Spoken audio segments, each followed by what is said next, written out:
Sandiaga Salahuddin Uno, atau lebih dikenal dengan Sandiaga Uno. Sosok yang akhirnya banyak dikenal masyarakat Indonesia saat masa pemilu 2019 sebagai calon wakil presiden bersama Prabowo Subianto. Dan saat ini masih menjabat sebagai Menteri Pariwisata dan Ekonomi Kreatif Indonesia. Tapi jauh sebelum itu, beliau dikenal sebagai seorang pengusaha sukses yang akhirnya tercatat hingga sekarang memiliki total kekayaan sebesar 7,9 triliun rupiah. Kesuksesan yang saat ini Pak Sandiaga Uno miliki tak luput dari jatuh bangunnya beliau saat awal merintis. Dan kali ini gue bakal coba rangkumin semuanya untuk lo yang mau tahu gimana awal dari Sandiaga Uno yang begini jadi begini.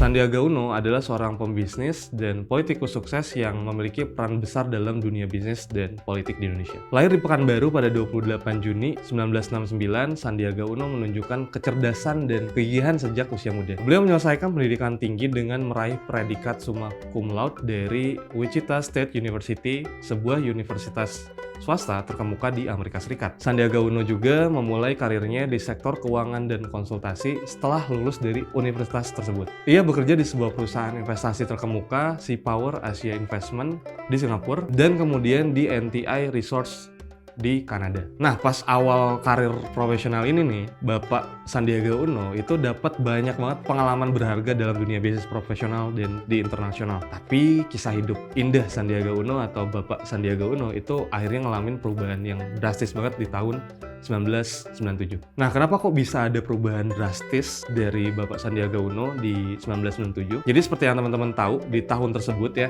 ada krisis finansial Asia yang nyebabin banyak banget perusahaan itu ngalamin kebangkrutan. Dan banyak juga pekerja termasuk Sandiaga Uno terkena pemutusan hubungan kerja. Krisis ini ngancurin ekonomi banyak negara di Asia, bahkan perusahaan di luar Asia, termasuk Indonesia, yang akhirnya ngalamin penurunan tajam dalam nilai mata uangnya, inflasi tinggi, dan keruntuhan banyak banget sektor bisnis. Nah, karena krisis ekonomi tersebut, akhirnya Sandiaga Uno terkena PHK. Selepas dari PHK, tentunya Bapak Sandiaga Uno nggak berhenti gitu aja. Beliau langsung mencari pekerjaan baru. Banyak banget perusahaan yang akhirnya di-apply tapi nggak berbuah hasil. Bahkan yang gue dengar itu sampai ada 25 perusahaan itu nolak Sandiaga Uno. Aduh, kasihan banget Om Sandiaga Uno. Pas muda ngalamin juga ditolak sama beberapa perusahaan ternyata. Gak kebayang sih, waktu itu kan belum ada sosial media ya. Jadi gimana sih cara mereka buat ngekspresiin kegalauannya? Atau ke radio ya, kayak ngomong, "Halo Sobat Radio FM, gue capek banget nih nyari kerja. Banyak banget yang nolak gue. Mana dunia lagi krisis lagi. Please lah, mental gue kena banget nih." Tapi nggak mungkin semenye-menye itu nggak sih mentalnya? Ya, no offense ya generasiku. Ya, kita lanjut.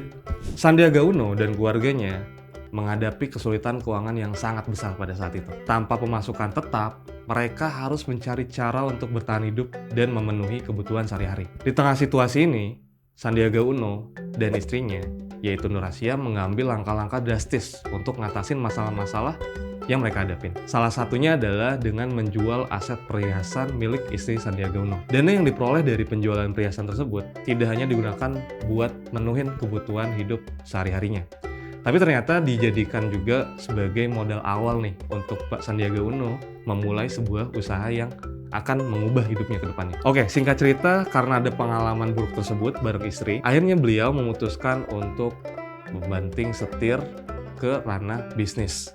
Dan perusahaan pertamanya itu adalah di bidang konsultan keuangan. Didirikan bareng temannya, dan perusahaan pertamanya itu bernama PT Recapital Advisor. Nah, ini jadi langkah awal banget buat Pak Sandiaga Uno untuk mencapai atau menuju kesuksesan awalnya. Saat mendirikan perusahaan pertamanya, Pak Sandiaga Uno berguru langsung ke William Suryajaya sebagai pendiri PT Astra International. Ini Pak Surya ini sebagai mentornya lah dalam berbisnis, dalam hal-hal entrepreneur dan lain-lainnya. Nah, perjuangan awal beliau ini nggak langsung mulus nih. Kenapa? Karena akhirnya banyak banget yang ngeraguin kemampuan dari Pak Sandiaga Uno.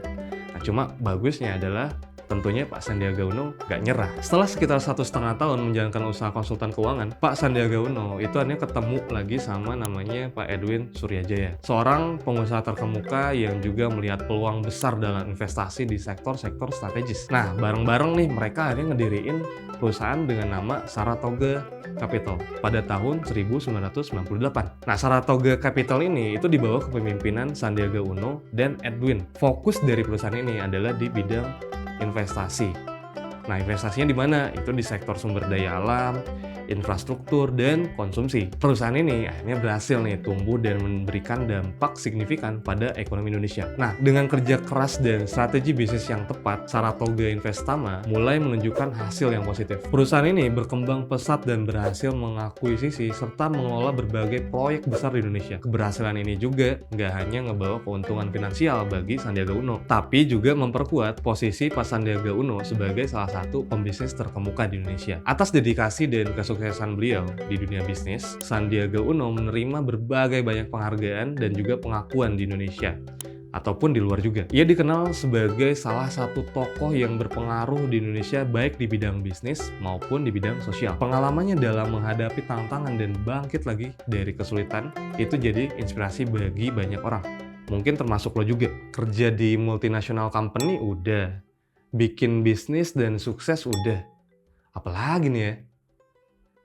Nyalon di negara Konoha? Asik kali ya? Oke, lanjut ke chapter baru dari Om Sandiaga Uno yang masuk ke ranah politik. Gak puas di dunia bisnis saja, Sandiaga Uno kemudian merambah ke dunia politik. Ia bergabung dengan Partai Gerindra di tahun 2017 dan akhirnya terpilih sebagai Wakil Gubernur DKI Jakarta, berpasangan bareng Pak Anies Baswedan. Nah, karir politiknya itu makin berkembang nih, apalagi ketika ia nyalonin sebagai Wakil Presiden Indonesia dalam pemilu 2019 bareng sama Prabowo Subianto. Setelah pemilu 2019, meskipun pasangan Prabowo dan Sandiaga gak memenangkan pemilu, tapi Sandiaga Uno itu tetap menjadi sosok yang berpengaruh dalam dunia politik Indonesia. Dan sampai akhirnya pada Desember 2020, Presiden Joko Widodo akhirnya mengumumkan perombakan kabinet dan menunjuk Pak Sandiaga Uno sebagai Menteri Pariwisata dan Ekonomi Kreatif. Nah, penunjukan ini merupakan bagian dari upaya pemerintah untuk memperkuat sektor pariwisata dan ekonomi kreatif yang waktu itu terdampak parah banget oleh pandemi COVID-19. Oke, bisa disimpulkan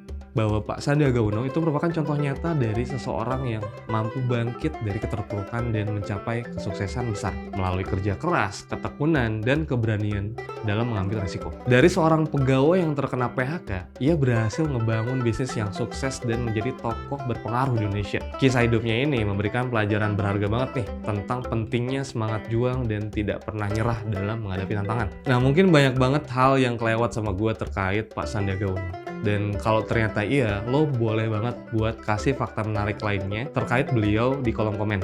Jadi biar bisa kita garap lagi kali konten-kontennya di part kedua. Dan untuk lo yang suka konten kayak gini, bisa banget like dan subscribe karena nextnya kita bakal bahas tokoh-tokoh menginspirasi lainnya. Kalau lo ada saran mau request ngebahas siapa, boleh komen juga ya. Yap, itu aja yang kita bisa bahas kali ini.